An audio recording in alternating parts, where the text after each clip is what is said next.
হ্যাঁ, কি কইস বাবা, তুই এখন বিমান চালাবো?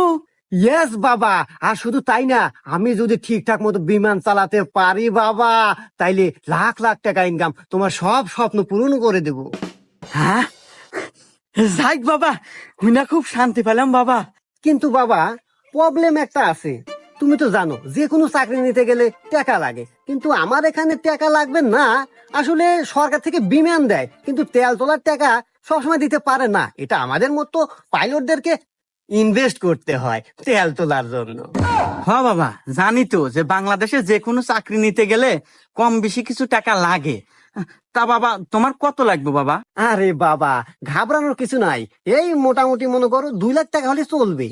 আসলে বাবা, বর্তমান যুগে চাকরি নিতে তো 15-20 লাখ টাকা লাগে। সে আন্দাজে তো 2 লাখ টাকা কমই আছে। কিন্তু তুই তো বাবা আমার অবস্থা বুঝিস, 2 লাখ টাকা আমার কাছে মেলা টেহা, এই মুহূর্তে তো গোছ নাই।